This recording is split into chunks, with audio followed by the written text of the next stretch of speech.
Terrific. So I'm very happy to introduce Katherine Arbour. She is Executive Director of Global Clinical Development Management at Alexion Pharmaceuticals. Katherine holds an undergraduate degree in psychology, a master's in biopsychology, and a Master of Liberal Arts in biotechnology. She has 21 years of experience in the pharmaceutical and biotechnology industry. Since 2010, she has been certified by the Society of Clinical Data Management as a professional clinical data manager. At Alexion, Katherine heads the clinical data management department, including the data systems, analytics, and technology initiatives. She leads dynamic, innovative projects, including telehealth, digital technology, electronic informed consent, electronic patient-reported outcomes, and robotic processing automation.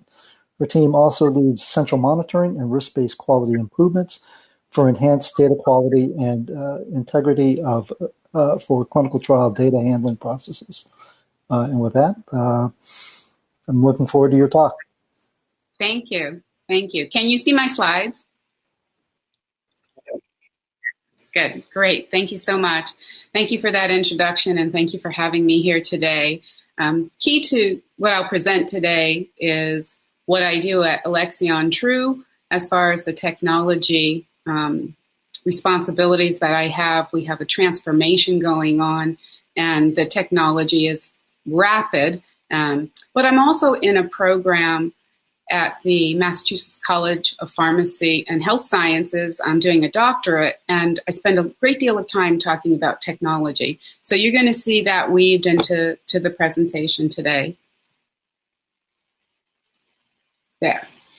So what is an emerging technology? Emerging technologies can be new technologies. They can be existing technologies that have further development. They're typically going to be available in the next 5 to 10 years, and they have to create some significant social or economic impact. I thought it was interesting to know that the emerging digital technologies, which we use in our industry, often have a great deal of legal challenges because of copyrights, patents, trademarks, royalties, and licenses. So I'll come back to that in a little bit. There are 5 qualifications for a technology to be considered as emerging. 1, it has to be radical novelty, so something that you've never seen before. Even if it's an existing technology, the change to that would be radically different. It has to have relatively fast growth. It must be used, so you must have coherence to it. In other words, if no one's going to use it, it's not going to be considered to be an emerging technology. It has to have a prominent impact, and there has to be a little bit of uncertainty and ambiguity to it. And you're going to see that in some of the examples I provide. But right now I'm starting with the examples in the lower half of the screen in the corner. And at the time, each of these, the telephone, the radio, the television, if you remember the analog phone, the computer, and of course our iPhones, were considered as emerging technologies. So this slide is going to take me a while, but it's a great slide. I wanted to take a look at the difference in the way that different people think about emerging technology. So our first column comes from the investor news, and it's what an investor would tell you. This is what you should think about when you have emerging technology. In other words, you should invest in what's coming up this pipeline. The second column is what a career advisor tells you to get educated in if you want to work in technology that's emerging. So these are the areas that they suggested. And the third is the geek for geeks, which are people who actually enjoy using technology. And what do they think is an emerging technology? So I'm going to go through each of these just a little bit. And when I give some numbers, I'm always going to be talking about US dollars. So let's start with the investor news. So autonomous vehicles, you think when they're driving themselves. So these self-driving vehicles are thought to increase safety. The key to the technology is the sensors that are within the vehicles. So the sensors and the connectivity between them for autonomous vehicles are the emerging technology. Natural language processing, it's been a key word for quite a while, for about 10 years. It is the concept of using process to analyze, generate text. So we see a lot of that happening in chatbots, and I'll explain some of the bots that I've created later on. But the idea here is that NLP has become a rapidly emerging technology. In fact, annually there's about 3,000 publications just focused on NLP. Plastic recycling, as you see, is just making valuable products out of plastics.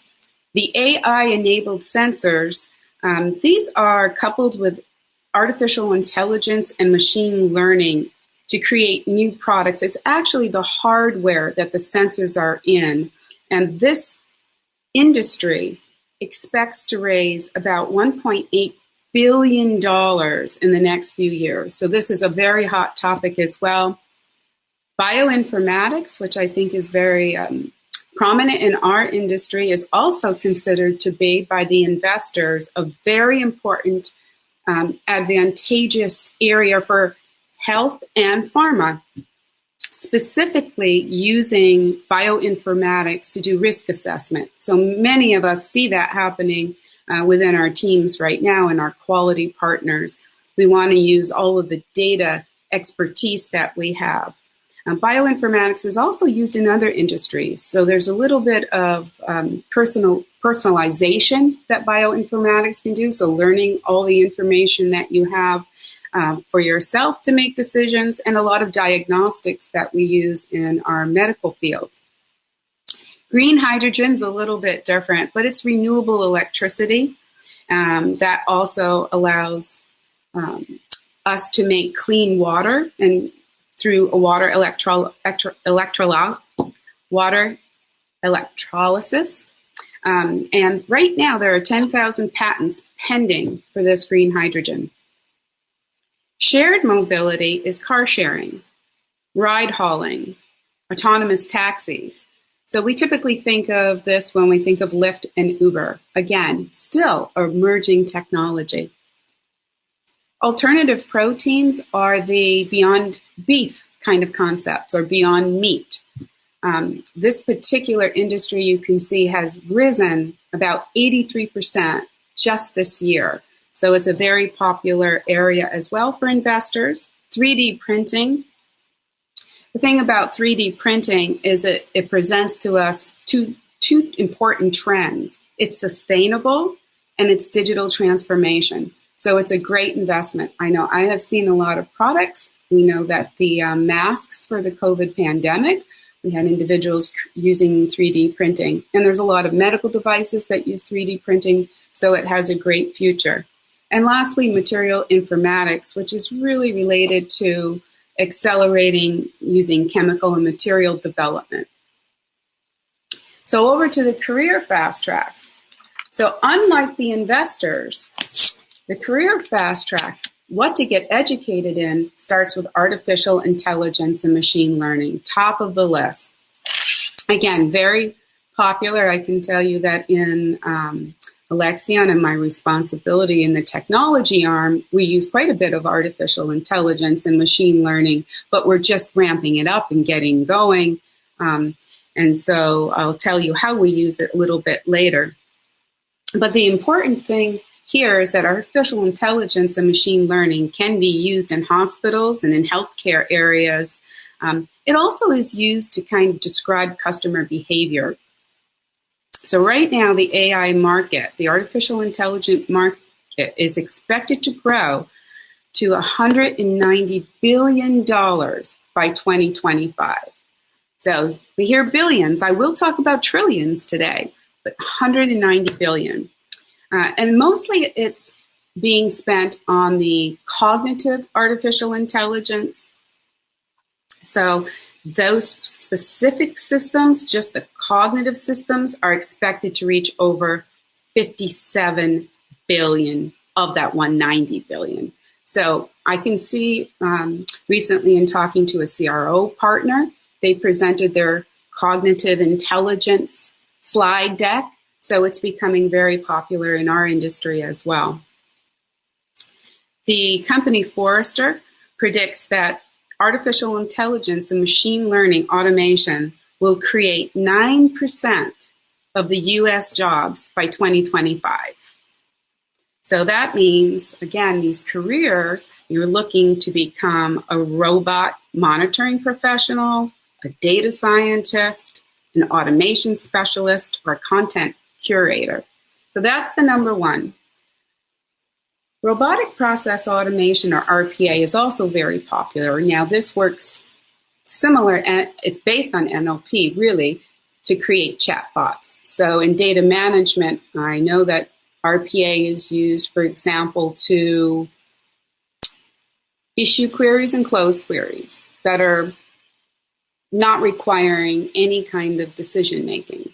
So anything that has no decision making is a perfect opportunity for you to use RPA. Any repetitive task. So another good example is when we're using our data management systems, we have to have user requests. All of that is very manual, error prone, but if you create some robotic way of doing it, then you can minimize that risk. So it is a growing trend, and it's a great idea for people to become educated in this area. Forrester predicts that 230 million jobs, 9% of the global workforce, will be focused on robotic process automation. The third one, which is very interesting, is edge computing.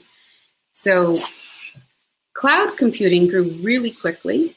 A good example of cloud computing is the Amazon Web Services, the Google Cloud Platform. But it's not the edge. So within the cloud, you have a lot of information, and it's really hard to get to. So edge computing says, let's get data kind of on the edge and process it within remote locations. So it can allow you to not get muddled in all the other information in the cloud and kind of stay within your sub-hubs. And a lot of these sub-hubs don't really have good connectivity. They have limited resources. So you're essentially creating these mini data centers, a very big growing trend. This edge computing is very similar to the Internet of Things, which I'll talk about. By 2022, which is very close to us right now, they think edge computing will actually reach $6.72 billion. And specifically for software engineers, this is a great opportunity to get into making a difference in an emerging technology. Quantum computing is a little bit different. Quantum computing, if you think about Star Trek and quantum, it's really very, very fast computing, much faster than we typically are accustomed to using. So this type of computing is still used to query, monitor, and analyze data, but it's fast. It's very agile, and it's very fast, and it's very easy. So an example of using quantum computing was in helping to understand the spread of COVID and to develop vaccines. So it is also used in banking and financing for fraud detection. So good examples of quantum computing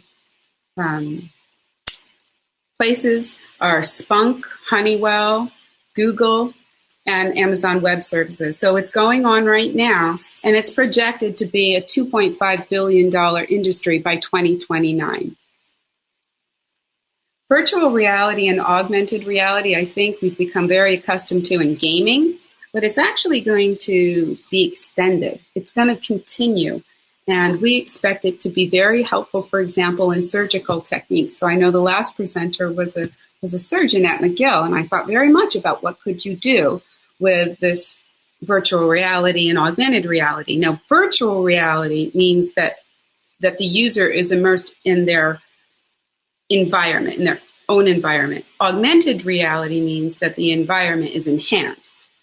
So when you think about training exercises, for example, in the military, they are using these resources so that they can kind of all the different situations, disaster preparedness that we want to get prepared for. You can't simulate all of them in real life.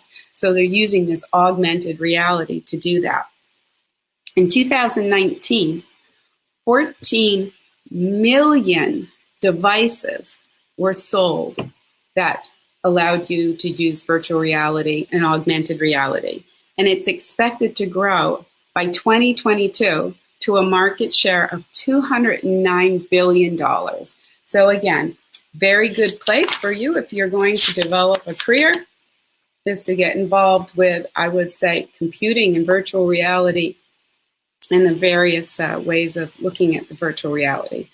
So blockchain is another investment. Most people think of cryptocurrencies when they think of blockchain and they think of Bitcoin.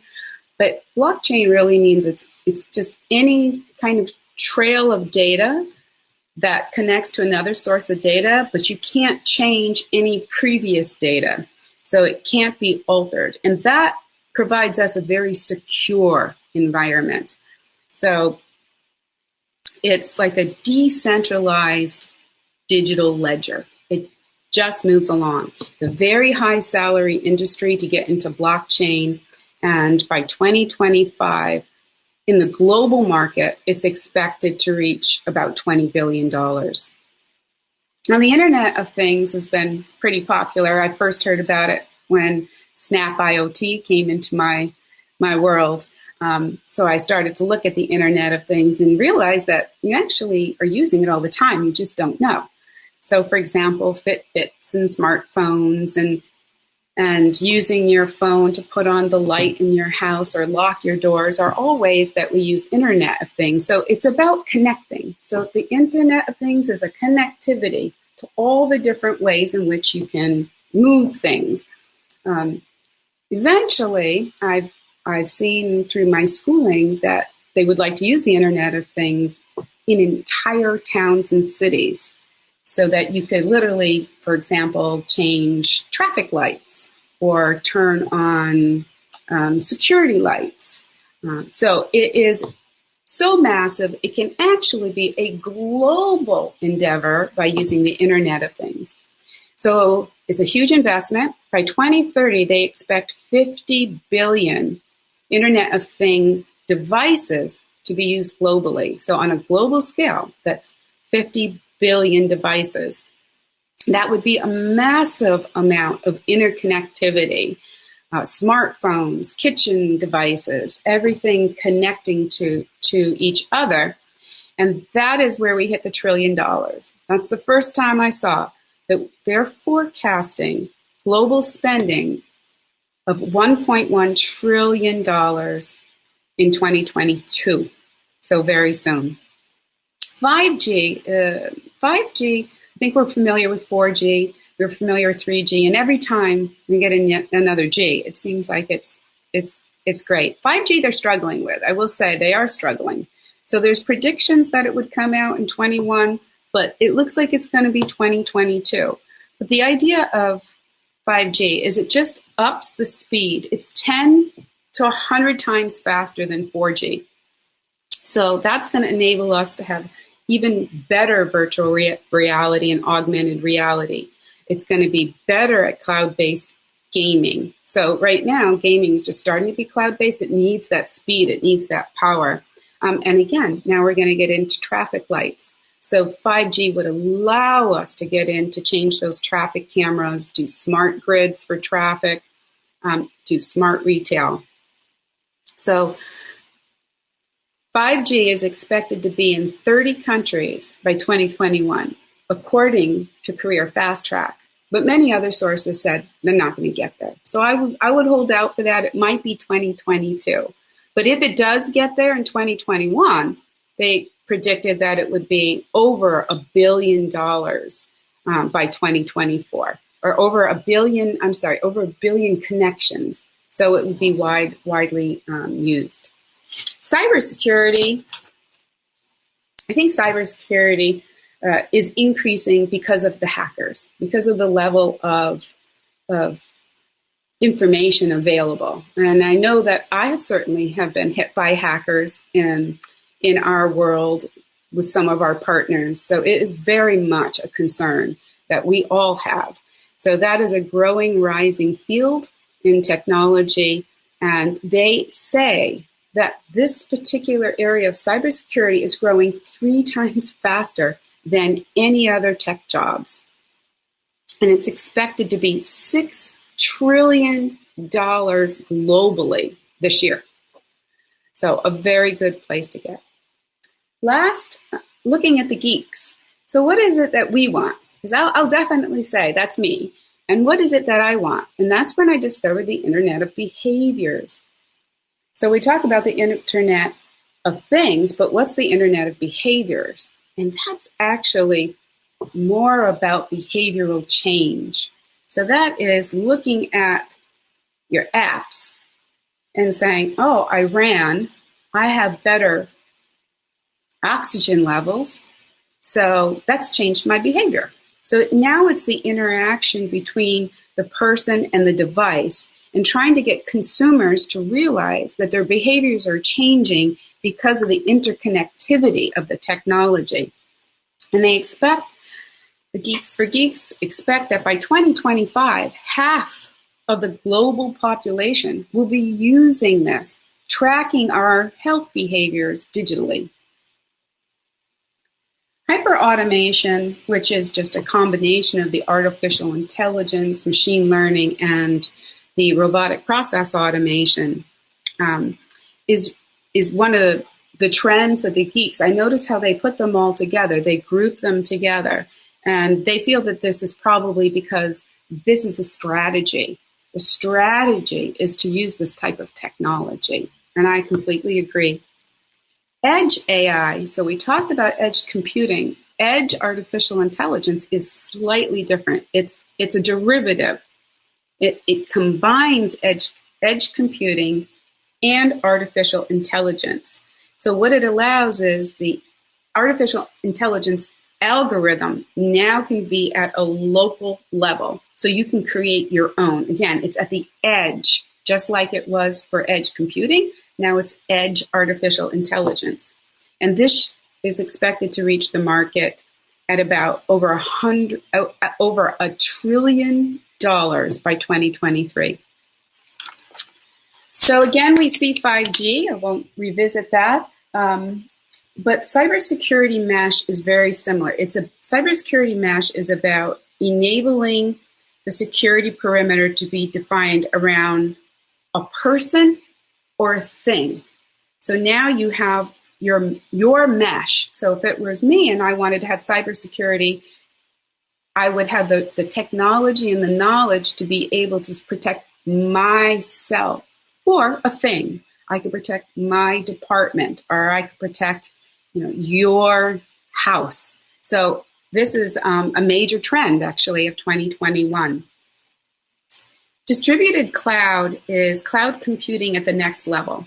So it's a distribution of cloud services in particular geographical locations, but it's managed centrally.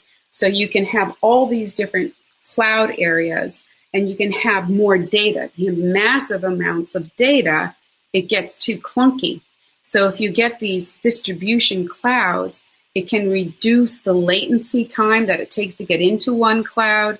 It can minimize data loss, and it can reduce costs. So this is expected to be up and running in around 2025. So emerging, but a little further out. And the last one, which was a little bit different, was the total experience. And that is just using multi-experience, using the customer, the user of the technology, and the employer to together create the experience. And when you do that, you actually should outcompete your competitors because you have the triad of what you need for the experience and the technology. So innovation adoption lifecycle. So it's not just about knowing what it is that you want to do. It's about how you can get others to do it too. So the adoption lifecycle talks about the acceptance, integration, and use of technology in our society. Now this is the curve of the adoption lifecycle. You have the innovators, a very small number of people. These people are the ones I say you see in line at 3 a.m. waiting for the store to open. They're the ones that want that product. They're more risk-oriented. They love cutting edge. They're more educated on average. They tend to be a little bit more prosperous, higher on the socioeconomic scale. But the early adopters, they're the next in line, and they actually aren't necessarily the more prosperous, but they want to be on the cutting edge too. They're more educated, they're younger, they're community leaders. And it's at that point after early adopters where you really start to get into the tipping point. Are you going to make it? Are you going to go further? Now this is where you need to have those early majority come in to adopt that technology that is emerging. And those individuals tend to be more conservative. They're open to new ideas, but they're going to need a little more information. They're not going to run to go get it, but if you get them interested. So these individuals are really good at networking with their neighbors and their friends and their family. They're like, I think I like this. I think I like this. And if you can get past that stage and you can get into the late majority, that's the tough crowd. That's our older crowd. Maybe less educated, maybe more conservative, less socially active. But it is possible. Telephones have done it. iPhones have done it. So it is possible, but it's much harder. And then the last group, that laggards, we all have them. I have them. I mean, I'm running a lot of different tech, and it's very fast, and there's a lot to learn, and some people don't want to change. Most of the time, the laggards come along when they have no choice. There's nothing else they can use, or their employer tells them you must use it. So to help us, we actually need to know how to get the information out. So I've included what I call the tech introduction methodology. How do you get to the people? How do you get to the adopters? So I've listed a few ways to do that. Social networking, public media, a lot of videos and tutorials, training, launching different events like we are attending today. So it's all about really sharing the experience and making sure that the information is known. I wanted to show you some historical tech adoption rates. And I do invite you to use, there's a reference slide to go into the actual browser, because this is something you can slide back and forth and you can look at how the tech changed over different years and you can pick which ones you want to look at. This is a very fun web page. So please do look at that if you're interested. But as you can see, I mean, you've got toilets, flush toilets. That was an emerging technology back in the late 1800s. We don't tend to think about it anymore. Same with refrigerators and vacuums, running water. We in the US, we don't think about that anymore. In the whole North American continent, we don't think about it. But there are other areas of the world where they do think about it. But for us, we've come to say, okay, we don't really have to think about that. So let's look at the last 20 years. And let's focus a little bit more on technology. Now we're getting into some interesting use. So taking a look at the cell phone, for example. So if we look at the cell phone, remember when you first had your first cell phone. Back around in the mid 1990s, we had a few interesting tech advances. Thinking about the video cassette recorder, I remember back in that day, you can see the video cassette recorder actually just kind of stopped. We don't use video cassettes, so we know that emerging tech can come and go. It can stay very short periods of time, or it can stay long periods of time, like flushing toilets. Let's take a look at the internet, the blue line. Here's the internet. Again, you can see that it's just continuing to increase. So it's obviously got the right foothold. Let's take a look at social media usage. This is the brown line. Social media starting in 2005, a very sharp increase rapidly, and it is continuing. But if you take a look at the ebook reader, it seems to be just kind of petering out. If you look at households with only mobile phones and no landlines, look at it the opposite way. It's actually not a lot of households with only mobile phones. People still keep their landlines. So this is a very interesting way to look at what's being adopted. This is all US based, but we can learn a lot. For example, with the internet that we talked about, that really steep incline, if you look in 2000, the year 2000, how much of the world had internet? You can see Canada, very strong. You can see up in the upper parts of Europe, they're using the internet. You can see the US is using internet. I found it very interesting that the circumpolar regions are using the internet, and that Australia, who I was recently in Australia, and we know that a lot of the communities are around the outside of the continent, and there's a great deal of bare land. So these areas needed to have better interconnectivity. Now look at 2017, and you can see that there's deep penetration of internet usage. It's almost as if Canada has no areas without internet.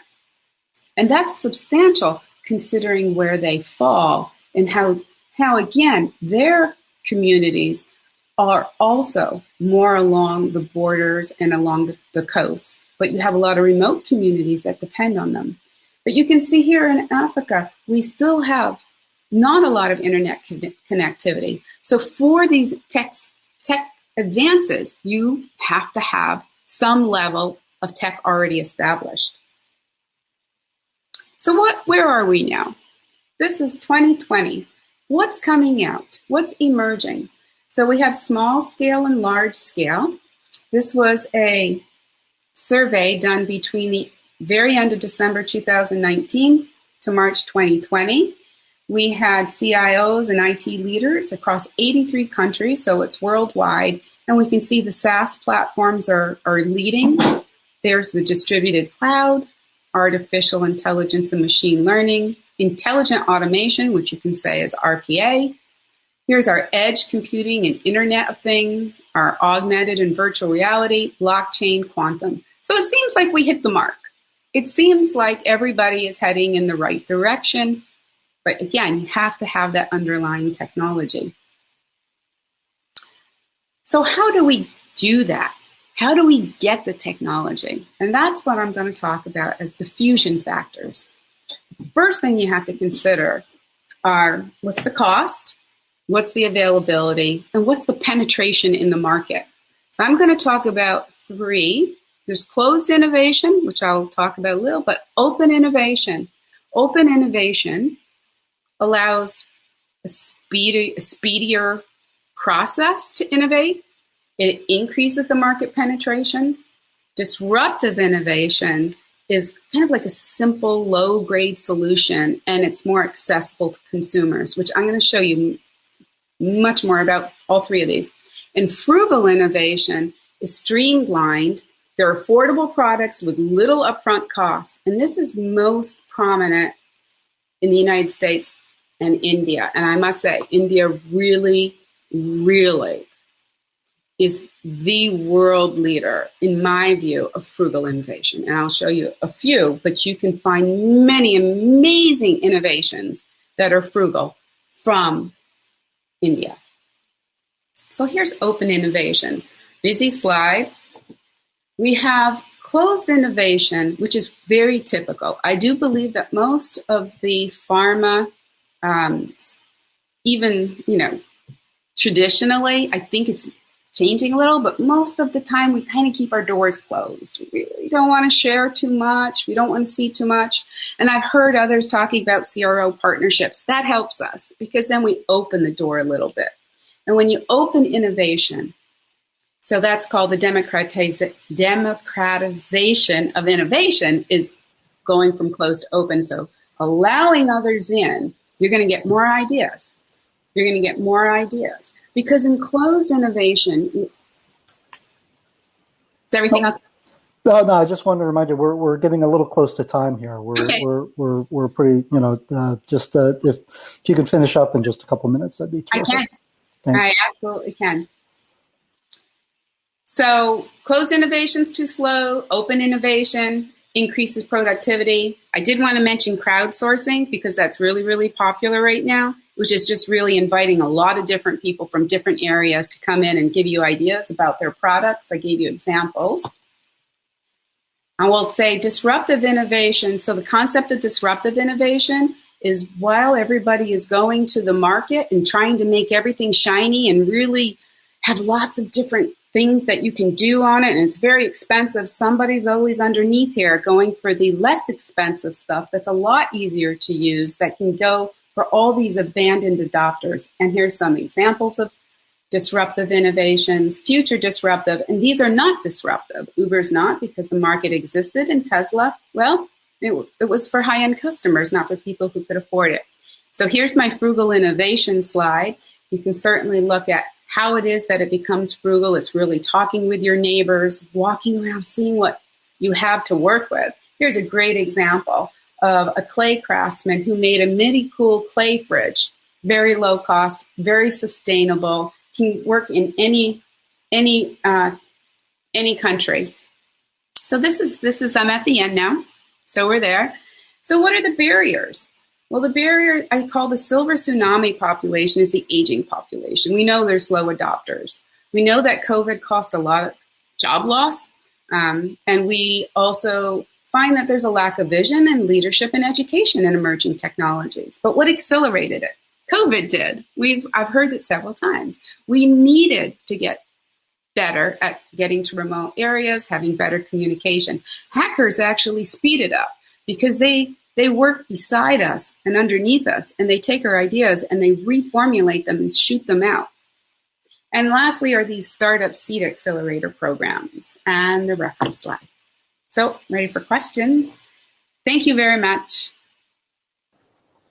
Hey, great. Well, thank you very much, Katherine. That was terrific. Really good overview of the emerging technologies and how we're going to hopefully be able to incorporate them very quickly.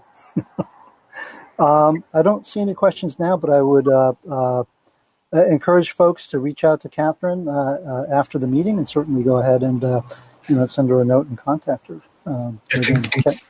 And Katherine will be on the panel discussion as well after our final presenters. So we just have one more presentation from within 3. So I will be transferring everyone to their room in the next few moments. Thank you again, Katherine, for your presentation. Thank you.